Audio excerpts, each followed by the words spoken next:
com vocês, tá? Não vou me estender muito até para não atrapalhar a aula de vocês, que é certamente o mais importante. Eu queria começar contando de um sonho que um colega médico meu teve. Eu poderia atribuir ele a mim, mas eu vou dar os créditos para ele. E o sonho dele consistia em... Ele estava na calçada, de frente para um prédio, e de repente ovos começaram a cair desse prédio. E os ovos caíam sem parar. E ele lá embaixo tentava salvar o máximo de ovos possível. Só que ele não lograva êxito, obviamente eram muitos ovos, ele salvava alguns caíam, se quebravam. E ele começou a se cansar, mas ele não poderia deixar de salvar os ovos ali que ele pudesse salvar. E aí ele começou a perceber que a única maneira dele conseguir resolver aquela situação é subindo no último andar daquele prédio e falando para a pessoa que estava jogando ovos lá embaixo, para que ela parasse de jogar ovos. Essa história, obviamente, é um sonho, parece bizarro, mas ela se conecta muito com a nossa vida de médico. Eu quero que vocês imaginem agora, vocês numa emergência, eu como médico na emergência, e eu vendo pacientes, atrás de pacientes, chegando, e chegando, e chegando. Um infarto, AVC, queda, fratura de fêmur, e outras doenças aí que acometem os pacientes frequentemente. Não é diferente do que da história que eu contei para vocês de ovos caindo do prédio. Cada dia que passa, se você ficar numa emergência do hospital, você vai ver todo dia um infarto chegando, um AVC chegando, 2 AVCs, pneumonias, idosos muito debilitados, fratura de fêmur. Eu costumo conversar, trabalhar na Santa Casa, eu costumo dizer que tem uma Kombi que deixa 10 velhinhos toda semana lá para operar o fêmur. É quase que certo. E a gente fica se perguntando, poxa, será que não vai acabar nunca? Né? Será que, sei lá, não tem fim isso? Será que a gente nunca vai parar de chegar doente aqui? Não para. Cada vez está lotando mais, cada vez chega mais gente doente. E parece que a gente enxuga gelo ou tenta salvar ovos sem sucesso. E aí eu me coloco na situação dele e fico pensando, talvez o importante não seja ficar tentando salvar os ovos ali, é óbvio que a gente não vai deixar, mas o mais importante é talvez subir esse prédio e falar com a pessoa que está ali em cima para parar de jogar os ovos. Ou seja, é óbvio que eu não tenho como voltar no passado e pegar aquela pessoa que teve um AVC, aquela pessoa que teve um infarto, e falar para ela, olha, vamos lá atrás mudar para que você não chegue hoje aqui. Tá? Existe um conceito de morte que eu gosto muito, que é o conceito de morte rápida e morte lenta. Tá? E é um conceito que vai englobar aí o que eu quero falar para vocês hoje, que é sobre longevidade. Morte rápida é aquela que a gente não programa, é um acidente de carro, ninguém programa a morte, na verdade seja dita, mas a gente procura, vocês vão ver. Mas é um acidente de carro, é uma bala perdida no Rio de Janeiro, é uma facada, é uma morte que a gente não espera, tá? Aquela morte que o sujeito está lá andando, de repente sentiu uma dor no peito, caiu e morreu, ela pode parecer uma morte rápida, mas ela na verdade não é. Ela foi construída durante um longo tempo, até que culminou naquele evento e ele morreu. E assim, a gente, passando um pouco pela história da medicina, se a gente for voltar lá no passado, lá em Hipócrates, onde as doenças que acometiam as pessoas eram culpa dos deuses, as pessoas colocavam a culpa nos deuses, e Hipócrates fez a primeira relação de, olha, talvez o que aconteça com o nosso corpo seja fruto da natureza e não dos deuses. Foi o primeiro a questionar isso e a iniciar realmente a medicina, tanto é que ele é o pai da medicina. E aí a gente volta um pouco mais para frente, muito mais para frente, a gente teve muito pouca evolução, até então era só experimentação, e a gente vai para a descoberta dos micro-organismos. E a descoberta dos micro-organismos, ela dá um outro salto na medicina, né? Porque a gente descobre que tem alguns patógenos que a gente não consegue ver olho nu, mas que causam muita doença e eram responsáveis pela longevidade daquela época. Na verdade, as pessoas morriam naquela época com 40 e poucos anos, 50 anos. 50 anos eram idosos. Olha só, 50 anos hoje, a pessoa está fazendo tudo. Então, assim, as doenças infecciosas e contagiosas eram muito prevalentes.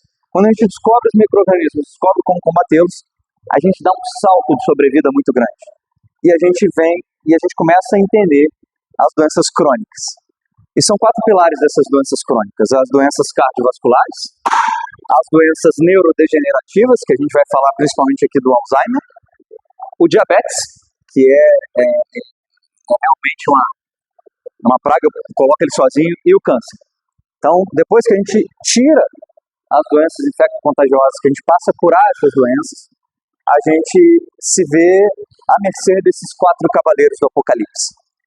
E a medicina evolui, a tecnologia evolui, gasta-se muito dinheiro, mas a verdade é que da descoberta da penicilina até hoje, se você for ver a queda da mortalidade, ela é expressiva, mas se você tirar as principais causas de morte infecto-contagiosas, a gente não teve uma queda importante da mortalidade. Ou seja, a gente ainda trata mal doença cardiovascular, a gente ainda trata mal câncer, a gente ainda trata mal diabetes, a gente ainda trata mal as doenças neurodegenerativas. Em tese, houve muito avanço, às custas de muito dinheiro, muita pesquisa, mas ainda assim continuam chegando pacientes na emergência cada vez mais e mais e mais com as mesmas situações. E aí a gente se pergunta, onde que a gente está errando? E o que a gente tem que fazer? Tá? E eu costumo dizer que o médico do futuro, ele vai ter que voltar no passado para ele conseguir consertar agora esse problema que a gente está diante dele. E então ele precisa chegar e falar assim, olha, eu preciso agir 20 anos antes disso aqui acontecer. E agir 20 anos antes, talvez, acredito que seja, agir agora para a maioria de vocês que estão aqui. Tá?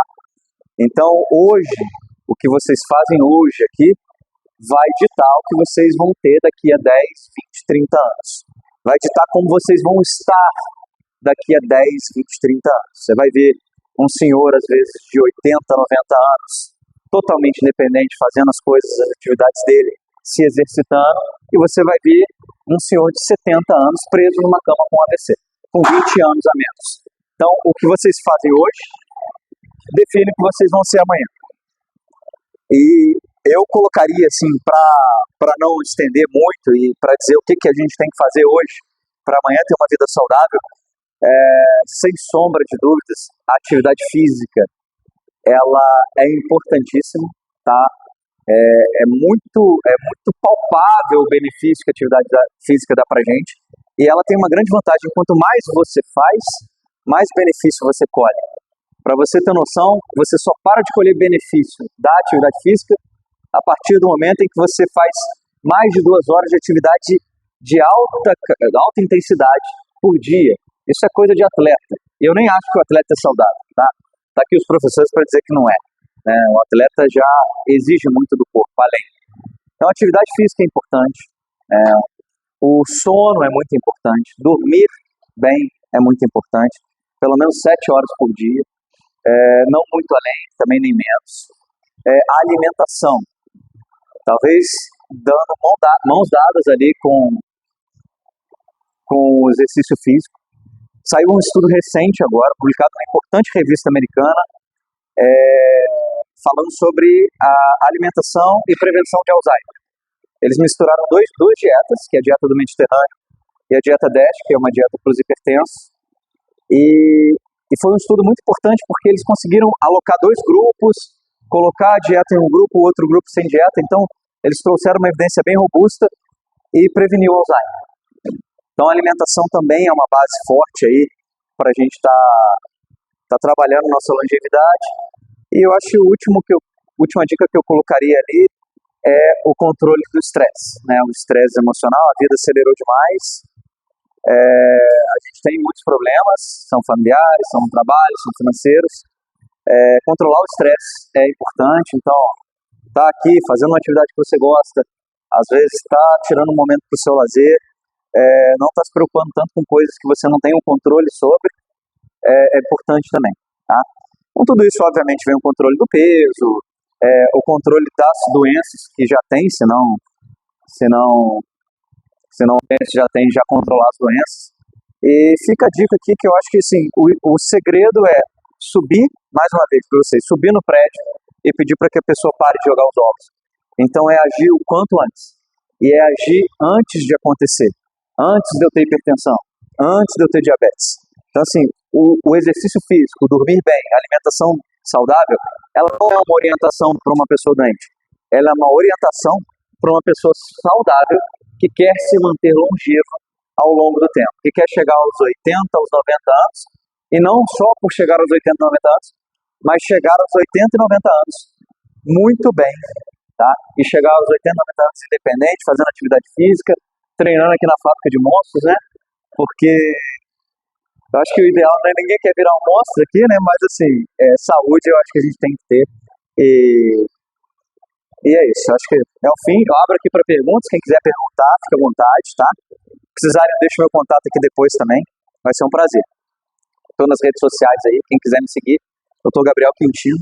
Estou sempre postando alguma coisa lá de dica de saúde, porque esse trabalho é importantíssimo. Levar isso para o máximo de pessoas possível, para a gente conseguir evitar que elas cheguem na emergência e a gente consiga realmente reduzir as doenças aí. Beleza?